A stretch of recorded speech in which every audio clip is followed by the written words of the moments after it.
రైడ్ని రాష్ట్రంలో మొదలుపెట్టాం. కోట్ల మంది ఈరోజు రాష్ట్రంలో ఈ బస్సులో ప్రయాణం చేస్తూ ఉన్నారు. గుడికి వెళ్ళొచ్చు, పిల్లల్ని తీసుకొని బడికి వెళ్ళొచ్చు, బంధువులను కలవటానికి వెళ్ళొచ్చు, లేకపోతే ఇబ్బందికర పరిస్థితుల్లో ఎవరైనా మన బంధువులు హాస్పిటల్లో ఉంటే వాళ్ళని చూడటానికి వెళ్ళొచ్చు.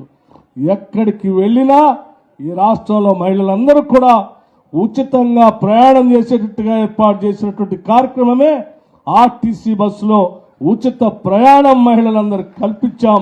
దాన్ని దిగ్విజయంగా చేస్తాం.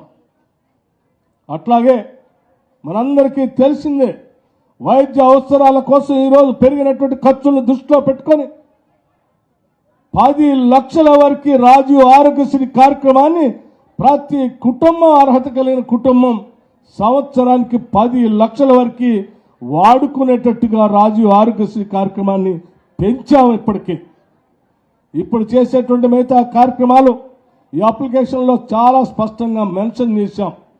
దయచేసి మీరందరూ ఈ అప్లికేషన్ లబ్ధిదారులు కావాల్సినటువంటి వాళ్ళంతా ఫిల్ చేయండి, కౌంటర్లో అందించండి.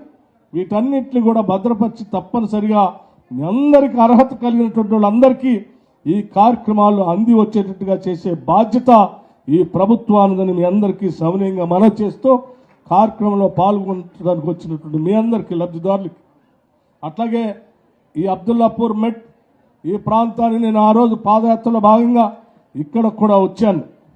ఈ గ్రామంలో కూడా పర్యటన చేసుకుంటూ పాదయాత్ర చేసుకుంటూ వెళ్ళాం. ఇక్కడ వచ్చినటువంటి సందర్భంలో ఈ ప్రాంతంలో ఉన్న అనేక మంది ఇళ్ళు లేనటువంటి వాళ్ళు కలిశారు, కాగితాలు ఇచ్చారు. అటువంటి వాళ్ళందరికీ ఆనాడు మాట ఇచ్చాం, తప్పనిసరిగా మేము వస్తున్నాం, మీ అందరికీ ఇళ్ళు ఇస్తామని చెప్పాం. చెప్పినట్టుగా వచ్చాం, మీరు ఆశీర్వదించే ప్రభుత్వానికి వచ్చాం, మీకు మాట ఇచ్చినట్టుగా మేము వచ్చాం.